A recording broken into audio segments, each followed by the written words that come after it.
I'm going to show you our essential trick to train your beat matching skills so that you'll never make a mistake in beat matching again. Well, all of you know that beat matching is a hot issue amongst DJs.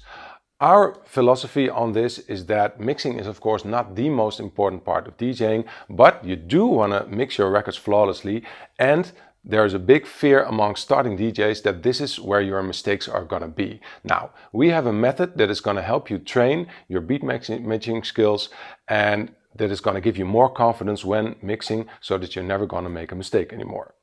There are a few settings to do this practice that you need to set right on your gear, and I'm going to take you through these settings so that you can actually do this practice at home.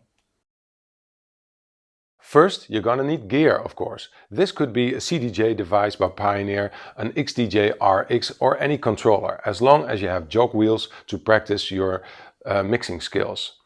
Then you're going to need music. This is what we discussed in another video, easiest with transparent house music in the lower energy levels. So just regular random beats that are very clear to hear what you're doing. Something like this. Not too messy, very clear and not too heavy. Same sort of beat. And then doing this practice is easiest when you set loops on both sides. So practicing beat matching is best done with 2 loops. Why? Because when music develops and I get to go more instruments with the track, it's harder to hear if the records are actually running sync or not. Then there is an important setting to do this practice with on your CDJ device, and that is to have this device on CDJ and not on vinyl modus. Of course, we can discuss about what is the best way to work with in general, but for this practice goes that CDJ is what we advise when it comes to actually practicing. Also, you're going to do this practice without a headphone. So the practice is as follows. We have a track running on this side,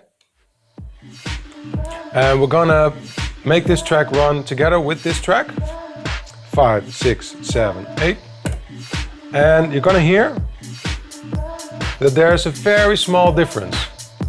Will be hard to hear when you're just beginning with DJing, but actually there's a little difference between these tracks, and this is the standard deviation, the standard error that every DJ has. So you can never be perfect with pressing play, or you're lucky in that moment. But usually there's an error which sounds more or less like this. And this means the track is running not very much in sync. I'm gonna synchronize it now.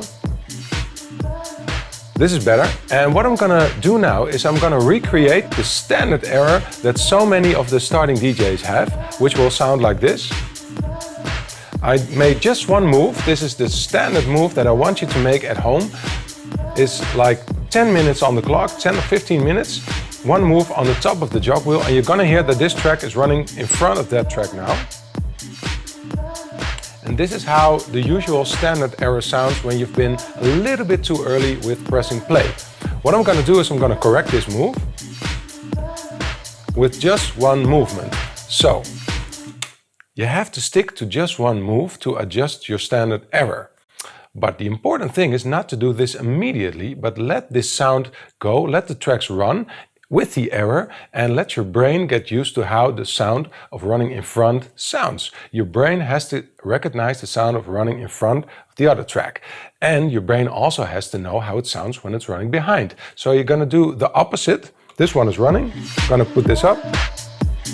And I'm gonna do the same, but I'm gonna push it behind. Now, let this go for a while. Listen to this for 10 seconds. And let your brain recognize the fact that it's running behind. I'm gonna fix this error with, again, just one move. Now the gap is closed. What you want is your body actually to take over. Just with driving a car, you don't want to think about this anymore. You just want to do when your brain recognizes, hey, it's running behind or in front of the other track. And when your body takes over, it gets much easier, but you have to do this 5 minutes a day, every day for 2 weeks. Just 5 minutes, push it in front, let your brain get used to that sound, and push it back 5 minutes a day. And your beat matching skills will become so much better. Don't focus too much on other things, but just do this for 2 weeks.